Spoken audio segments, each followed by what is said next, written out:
Thanks. Well, I'm very lucky to get to introduce some colleagues that I get to work with in St. Bernard Parish. They're going to talk about some water things that are happening there. So right here we have Stephen Reuther, who's the CEO of the St. Bernard Chamber of Commerce. And then Ed Shedlock, who's the Assistant Director of the Entrepreneurship Center with Nunez Community College. And then at the end, we have Danny Bourgeois, who's the Executive Director for the St. Bernard Economic Development Foundation. So I'm going to ask a couple questions just to get the conversation going. But I think throughout the conversation, you'll hear what an interesting model of collaboration there is between these different entities. So we've got, private sector businesses, educational institution, and kind of economic development professionals all working together in a really interesting way in St. Bernard. So in St. Bernard, you have a lot of commercial activity that happens out on the water and people that are employed on the water. Stephen, you're with the Chamber of Commerce. Could you just describe a little bit the businesses that are out in St. Bernard that are using water and kind of how they interact with their water and with the chamber? Sure, absolutely. So one of the sort of interesting challenges that we have in St. Bernard, and I'm speaking purely for St. Bernard Parish, but I'm sure this is a trend that you would find in most coastal communities, is that so we have a very vibrant, active Chamber of Commerce. We're a small community. You're dealing with approximately 700 physical business establishments, probably in the ballpark of about 1,200 occupational licenses. And so you have your center of commerce with all your traditional retail and commercial enterprises and businesses. And then you have, at least in St. Bernard Parish, the eastern part of the parish, which is where the vast majority of your sort of fisheries-related and fishing-related industry and business kind of revolves around. And so the problem that we've always dealt with is largely, I think, a cultural problem, which is that, A, you have a physical disconnect across the entire length of the parish because the parish is essentially a long sliver along the river. And then as it pertains to commercial fisheries, a lot of these individuals do a great job of running their businesses. A lot of times it's their fishermen out on the water, and then they have a family member at home who kind of keeps the books. But they're so enthralled in their day-to-day activities and practices that there is, to some degree, a disconnect. That being said, obviously the commercial fishing industry as well as the recreational fishing industry has a huge impact on St. Bernard Parish and actually the state of Louisiana. And I have, if you look, the total economic impact for the state of Louisiana from commercial fisheries is $2.4 billion. And then for recreational fisheries, it's 1.7, which is a total of 4.1, which is, no matter how you want to cut it, a very significant impact. What we've done and what we've been trying to do through Nunez and the Economic Development Foundation are try to find opportunities to, A, reach out to these fishermen and make sure that they're conducting their business to the highest standard possible and that they have access to the resources, professional development programs, educational opportunities, as well as state programs through LED, Louisiana Economic Development, as well as our parish programs to make sure that they have the best opportunities for success. And obviously we've had over the past decade some significant, I guess, barriers to business continuity, that being primarily Hurricanes Katrina and Rita, and then following upon that, the BP oil spill in 2010. So we've been trying to figure out ways of how do we reach these businesses, how do we reach these fishermen, and basically augment what they're already doing and try to make sure that, again, they're operating at the highest standard and most efficient and way that they can so that their business can be as profitable as possible. So in terms of what we do and in terms of what we see, there's a huge impact unequivocally, and we're just trying to bridge those communication gaps and working with our partners everywhere from the state level on down. We've been hopefully addressing that. Yeah, and I've heard you talk about before, there are a lot of small businesses and sole proprietorships that don't see themselves as entrepreneurs, but they are. And they have a lot of the same needs as entrepreneurs, but they just think of themselves differently. So that's also a cultural disconnect, but something that you guys work to address. Mm-hmm. So you mentioned in St. Bernard you've had the hurricanes, you've had the BP oil spill, and these all complicate doing business on the water. And Danny, after the BP oil spill, y'all got some money to look at how to keep fishermen employed in the parish and on the water, which is where they want to be.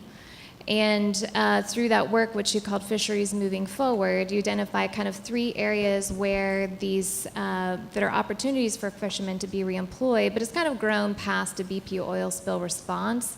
But it started there. So can you just talk a little bit about that? Yes, Amber. Basically, the whole mission was to build sustainable fisheries and culture and a community where it's sustained and bring back economic growth. While there was many challenges that were brought about, as Stephen said, by Katrina and Rita, and then the BP oil spill, the greatest environmental disaster in the United States, St. Bernard being resilient, we were able to secure a grant, and we came and developed pretty much a playbook as to working toward 3 basic initiatives.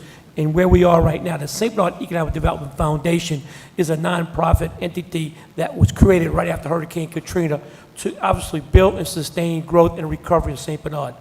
From that, because of this particular, what happened in 2010, it gave us an opportunity to have this implementation to obviously support the fisheries and to grow the community, and grow the economy. Let's be honest with the census, as we entrepreneurs here, we know that the growth of entrepreneurship is going to be with small businesses. Why not right here, entrepreneurs taking water as a new institute as to grow in the sector of the economy. So basically, the 3 implementation phases of this whole program, a result of study, deal with fisheries and basically expand profitability and competitiveness through promoting, marketing, training, the infrastructure improvements while preserving, it's important, the historical culture, community, heritage, and the whole position of the culture. The second initiative deals with coastal ecotourism, and that's to identify and develop the parish assets, being primary water, and the business opportunities in coastal tourism that give a global destination relative to make the uniqueness of the area of our culinary culture and a historic advantage. Just think of this, there are 10 million visitors to New Orleans every year, according to the Convention and Visitor Bureau. Why are we not taking advantage of taking the assets we have in St. Bernard, having tours, having all kind of presentations of marketing, the growth, and going out and have the experience in outdoor adventures, the experimental tour. You know, the culture today wants to engage in actually being involved in the adventure.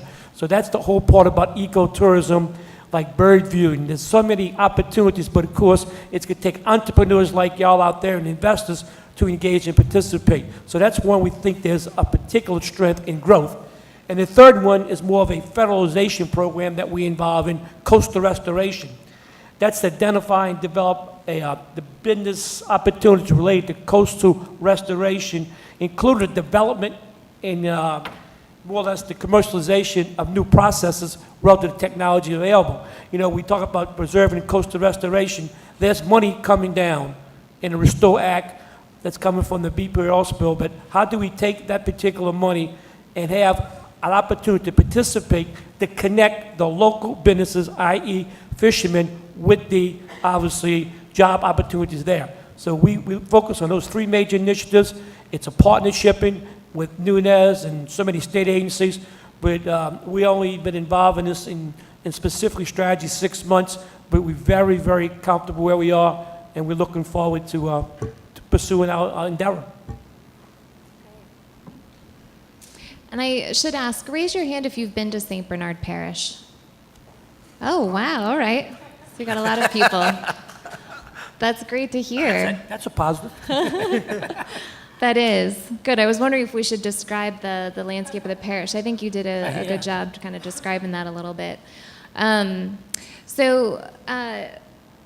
For you, Ed, if you could describe a little bit the entrepreneurship center at Nunez, and then also the connection that you've been developing in the work that you're doing connecting the ecotourism, commercial fisheries, and coastal restoration work, that the emphasis areas of the Economic Development Foundation. Sure. Thank you, Amber. Yeah, the Entrepreneurship Center is funded through a U.S. Department of Labor grant. We literally just got the funding, I guess, about 18 months ago, but the center opened up in late December, just before Christmas. And we are very excited, actually, to partner with the EDF and with the RPC and with the Chamber, because they're just natural partners. And what we look to do is give existing businesses and new entrepreneurs ways to improve their business or start their business, and specifically in the fisheries industry. As Stephen said, a lot of these businesses are family-owned businesses and have been for generations. So we have a unique opportunity now to get the younger generation and bring them up to the 21st century as far as business practices, education, and expansion and moving forward. Also sharing with them the importance of the ecology and how we keep the coast staying vibrant, so it'll be there for 3 or 4 or 5, 10 more generations. So what we look to do is talk to the fishing community and say, what are you doing now? And then we take that and analyze it, and then what are you lacking, or what skills do you need? Because as Stephen mentioned, oftentimes it's usually the patriarch that is the fisherman, and then some supportive family member that does the book. So we want to bring the whole family into the center, give them the tools they need to succeed, and then not just leave it there, but then continue to help them as it goes along. Let them know that the center is open and available for them. It is truly a community college, and we want it to be for the community. One of Nunez's best strengths is that we're small, so we can give great attention to detail to everyone that comes in for our services. And if you haven't been out to the college, I'd like to invite you all to please come out and take a tour. Ask for me, we'll give you a tour, and maybe Stephen and Daniel will give you the whole tour of the whole parish if we have to. So, but we are very excited because it gives us the opportunity to truly set standards for the fisheries industry. Maybe get a new certification process. If they don't want to get a degree, we can get them certified. And then when tourists or outsiders or people come in for conventions, they'll have the access to these wonderful resources that we all know exist, but they may not know. And we're literally, 5 miles from downtown New Orleans? Yeah, 7 miles from Canal Street. Yeah, so, it's just this great resource that we feel enough tourists and locals and everyone just aren't using quite enough. So we want to just spread the word as best we can.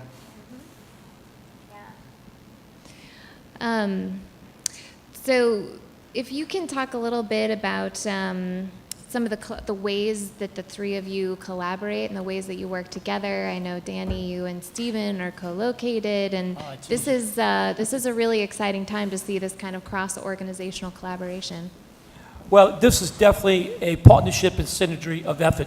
On its implementation plan, what we did was establish a steering committee. We took each one of the particular initiatives and identified, through the work with a consultant, who are the best individuals to lead the responsible areas.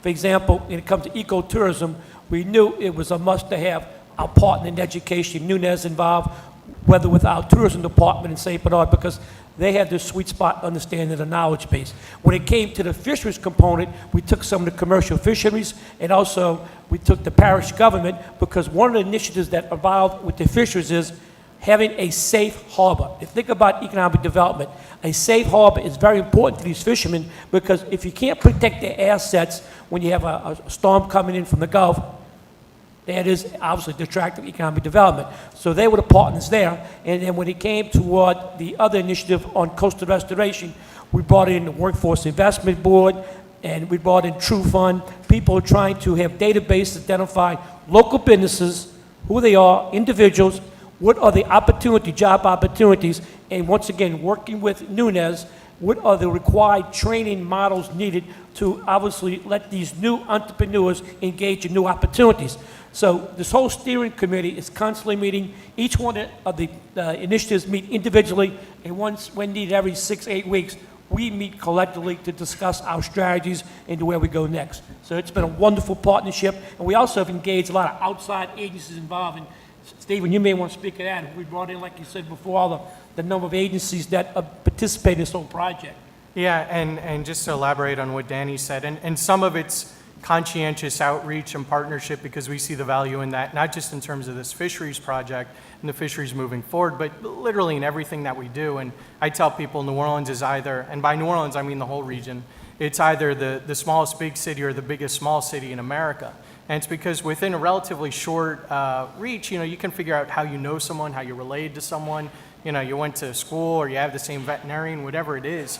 And so in all courses and all things that we do in terms of economic development and business development in St. Bernard Parish and in this region, those relationships kind of permeate everything that we do. But specific to this project, everyone from True Fund, which is formerly Seed Co., they came to the table and have been fantastic partners in the process. Obviously, Louisiana Economic Development, LSU Ag Center, the Workforce Investment Board for Planning District 1, which includes Plaquemines, St. Tammany, and St. Bernard Parish.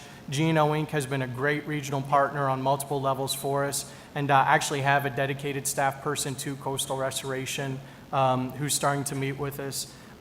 Louisiana Small Business Development Center, Louisiana Seafood and Promotion Marketing Board, everything from our local tourist commissions, parish government, local foundations, just on down the line. And we're finding that even just through serendipitous conversations, the Urban League, Danny and I had a meeting with the Urban League, I guess about 3 weeks ago. It was just a general outreach, building relationships sort of meeting, and it turns out that they are actually seeking some funding and looking at doing some professional development programs in Plaquemines currently, and looking to do some in St. Bernard, and they did one at Nunez Community College. So it's an organic process that takes a long time and has to be a conscientious effort. But to be honest, for the half year or so that we've been very actively and proactively engaged in pushing forward this initiative, the pieces have been falling into place very quickly and very easily. And I think it's because everyone sees the value in it. And this is literally in our backyards, and it's low-hanging fruit for everyone involved. So. Yeah. And Danny, you had mentioned this a little bit, but I just want to point out one thing that's kind of interesting about the nature of the businesses that use water in St. Bernard is that they are sole proprietorships, and they are fishermen. Many of them are fishermen out on boats. And so a lot of, because of that, they're individual persons. It kind of crosses the world of small business and entrepreneurship, but also the field of workforce development, which is looking at individual persons trained and certified in particular industry-specific certifications or programs or experience. And I was wondering if you could just say a little bit more about the database that True Fund is putting together, because that's an interesting bridge between the world of economic development, kind of pushing an industry of commercial fishing, and this field of workforce development, which really looks at the specific expertise and training and certifications of individual persons that are in this workforce serving this industry. Basically, Amber, you have the True Fund has developed a business engagement, their database, as to not only the businesses, but specific functionality, vocation within the line of businesses. So you talk about coastal restoration, I think they identified 16 or 18 so-called vocations of opportunity, being like, boat captains, dock people, job roles, mechanics, whatever. So that's fine to identify that, but once again, is when the money comes and the contracts are released, we wanted to try to have initiative hiring locally. So once again, are we prepared is they prepared to work, engage in those specific requirements that the contractors are going to be looking for. So the opportunity here is, the challenge, I guess, is to see, we identify opportunities, but are we positioned ready to go forward? So that's the assessment that's going on right now, and it's one initiative in coastal restoration, is to see, there it is, there's our database, here are the job needs need to be filled. To bridge that gap across, it's going to take training, certification, and that's when our partners at Nunez come into play and say, okay, what do we need for our certification? What is that contract, are the requirements from the federal government, if it's a federal contract, what they'll be looking for? So we're making sure that we do our best to be positioned to have our trained workforce ready to engage and participate in this new entrepreneurship and this new ventures. That's pretty much how I see it. And this database, as I understand it, is also envisioned to be used in case there is another natural or man-made disaster, to say, we just had another oil spill, God forbid, or we need to mobilize a workforce really quickly that have certifications in handling hazardous materials and different dredging equipment and these different things. And they'll be able to go to that database and pull a list of individual persons with their own boat or with their own certifications, So it's both a way to procure small businesses, but also to employ people with particular skill sets and to do it quickly. So, and that requires a lot of cross-discipline, right? It's True Fund that's putting, the database together. It's Nunez that's providing the certifications and trainings. It's Stephen in the chamber that's helping reach out to businesses to help them know that these trainings are available. And I think it's really interesting to see how this works, because an individual person with a boat, they can be employed in coastal restoration one day, and they could be commercial fishing the next day, right. And then the next day they could take somebody out in a boat, and now they're in the ecotourism industry. So there's a lot of opportunity with the workforce and the businesses that are in the parish. So I want to ask you each, what's coming next, and how can folks in the audience track you and follow you and get involved?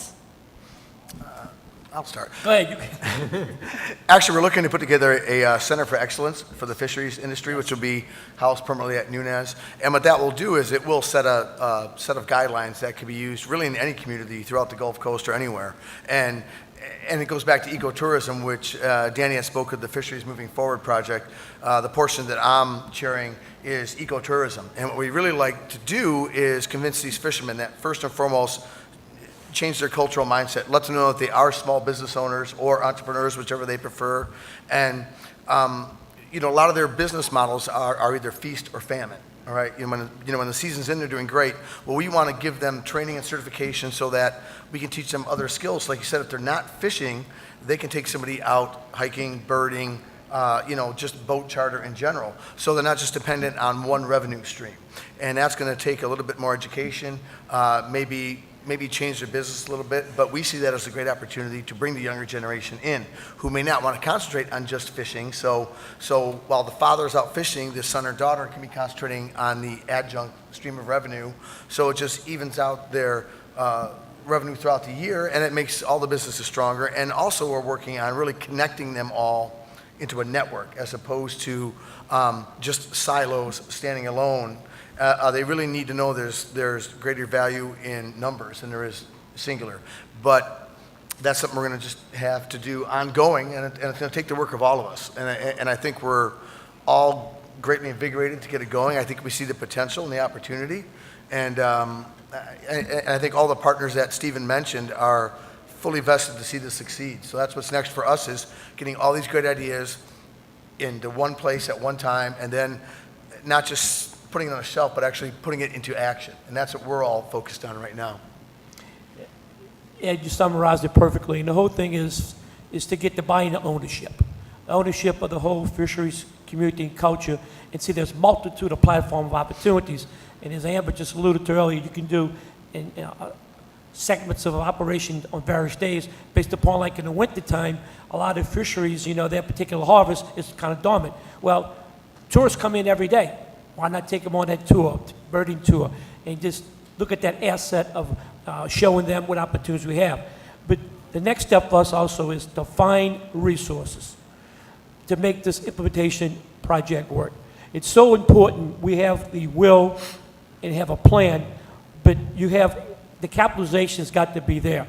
I'm talking about capital to help us now, obviously, totally understand what's the next step, and then bring in the venture capitalists and bring in entrepreneurs to take a segment of this particular economy and make it grow and get on the cutting edge of it.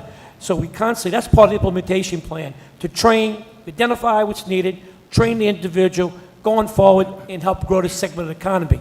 So it's got a great partnership, but it's going to take everyone collaborating, working together, as we talk about local, state, and federal authorities, the business community, the nonprofits, and just going forward and move this particular, obviously, potential of this economic engine forward.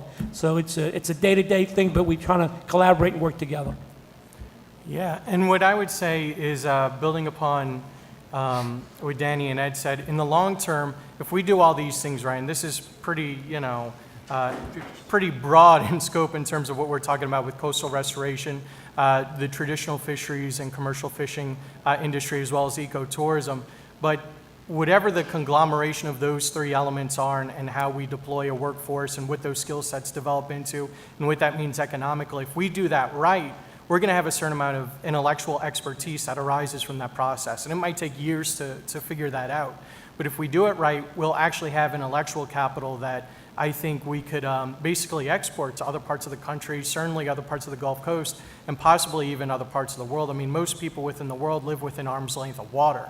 So if we can figure out all those different dynamics and what it means and then monetize it and quantify it, it might be something that we could take to a different level. And I'll give you an example of, obviously this region had some pretty significant learning curves with Hurricanes Katrina and Rita.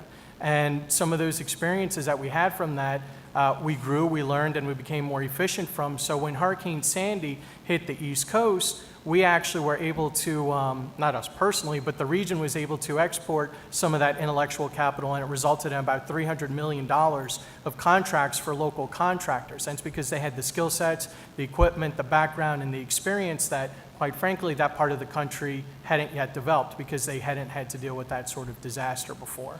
So if we could take that same sort of philosophy and institutionalize that knowledge in this process, which again is kind of a messy thing. It's like making sausage, but hopefully we can figure out how to do it and then quantify it and sell it to other parts of the country and world.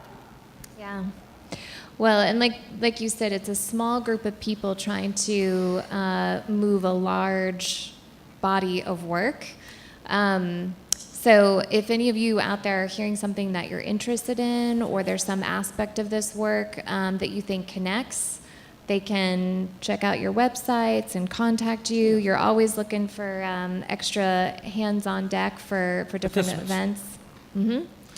And Ed, I was hoping you were going to say something in what's going to come up in perhaps Entrepreneur Week of 2015? Yes.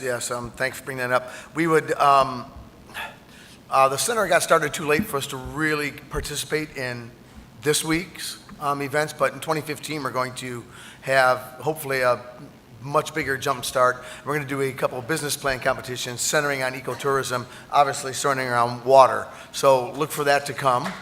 And not sure how exactly it's going to look or how it's going to feel, but we will be a much bigger part of it here because frankly, we need to, and the opportunity is there. And just as a case in point, Danny touched on Safe Harbor.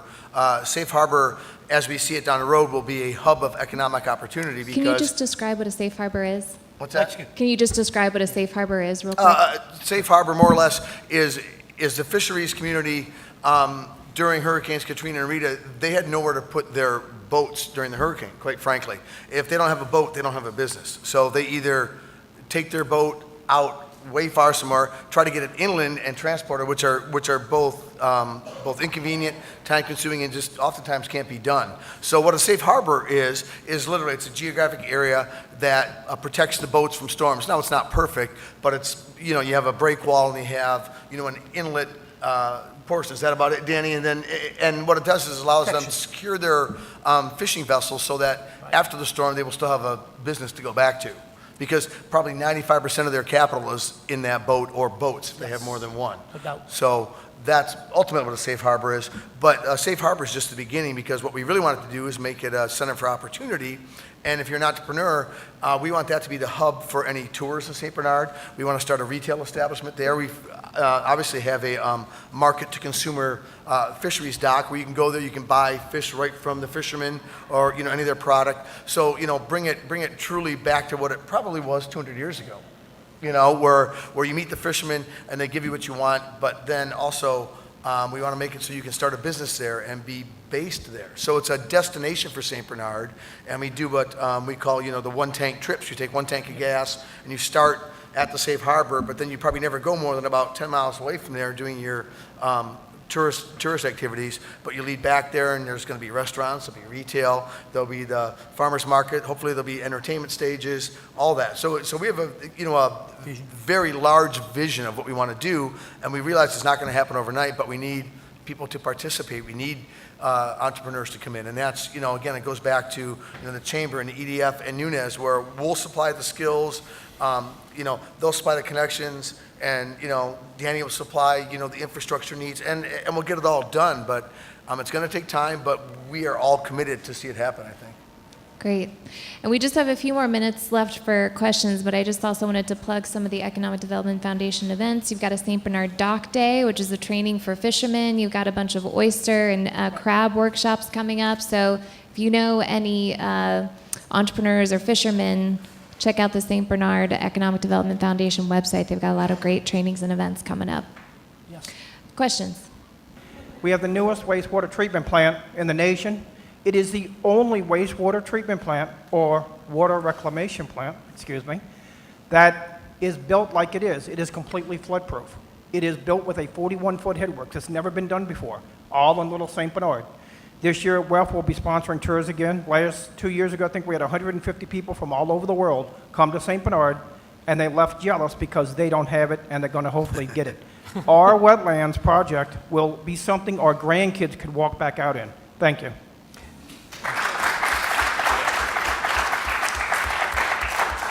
And I don't know, Danny, if you want to say a little something in response about trying to develop a website or database of ecotourism opportunities in the parish? I'm sorry. Working on a database of ecotourism opportunities in the parish, or businesses that you can contact to find out about their tours? Yeah, basically, it's working with the Department of Tourism. We're trying to establish to grow in this particular sector of the economy and to try to get participants to entrepreneurs. And once again, you go to our website and contact us. And specifically after the session, I'll give you some specific more details of contact information. But it's, once again, trying to identify those particular broad-based, but specifically individuals who want to participate. And we can lay out the platform again, but it's going to take involvement and engagement and attracting all so-called sectors of business in this whole cluster to go forward and build this particular segment of the economy. So it's working together, taking our assets that you just offered and making sure we utilize them to grow the economy, which we know that's a whole objective here. Yeah, go ahead. And if I could add one thing to that as well. One thing, actually, Ed is the chair of our ecotourism committee, which I serve on as a part of the Fisheries Moving Forward initiative. And one thing that we did through some help from some of our partners is we actually put together a survey. First, we got a list of the occupational licenses in St. Bernard Parish, which I said is about 1,200. And we went through them line item by line item and tried to figure out what businesses were engaged in various fisheries activities, commercial activities, even restaurants, any tourism business, and tried to figure out, okay, who's already out there? Can we put it into a database? And then how do we translate that into something meaningful moving forward? Meaning, how do we promote these entities as a whole? A lot of them is strictly by word of mouth. You'll have fishing charters or lodging establishments that are virtually off the grid. And so how do we take these assets, figure out what they are, anything that would drive people to St. Bernard Parish, and that could be charter fishing or it could be Rocky and Carlos. And to us, that's all different aspects of cultural tourism. And how do we combine them? How do we get that database and that information out there? So we're in the process. I think we mailed out 70 surveys. Mailed out 55, and we have like 10 responses initially.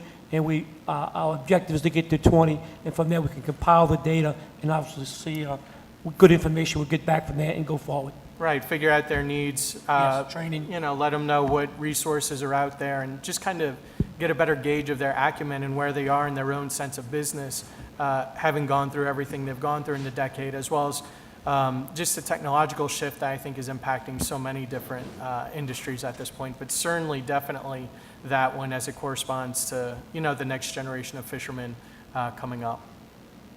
Great. Any other questions from the audience? Thank you guys so much. That was a great panel, and I was especially interested in the conversation around workforce development.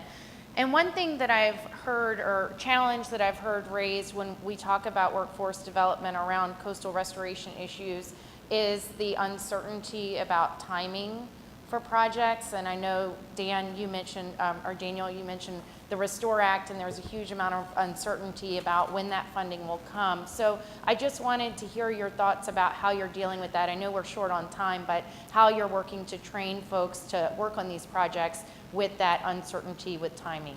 What uncertainty is, the first thing we've done with partner recently, we have Senator Landrieu has committed to one of our staffers to work with us specifically to identify when that money comes down, who's going to be allotee, who's going to have the opportunity. It's so nebulous out there, but eventually the money's going to come out. When it comes, we have to be in a position to go forward. So, and also, as I think Stephen alluded to earlier, Geno Inc., another viable partner, they have an individual that's committed to working on coastal restoration. So we take in a local economic or regional partner, the federal government resources, I'm sure broader than just Central Andrew, get them to obviously put us on the vanguard when this particular, obviously, whatever the resource when they come down, so we can work, in a sense, taking the true fund database, taking the needs, doing assessments, and going forward. So it's bringing, again, once again, that broad-based partnership and identifying, you got to have your federal partners here, you got to have your regional partners here, I'm sure LED being involved, and that's going to be the strategy we're going to obviously pursue. And can I just follow up on that? The way we do it is we have a plan in place. So oftentimes when this money comes down, everybody scrambles to say, well, we need it. Well, when the money comes down, we're going to hand them our plan and say, here you go, give us the check. Where other communities are going to say, well, give us a month or 6 months or a year, and we're going to be ready. So that'll really shorten the timing up, we feel, because quite frankly, and this is nothing bad about any other part of the greater New Orleans area, but these guys have done a great job at putting that plan together before I ever became involved. So the plan is there and it's ready. So when the money comes up, here you go.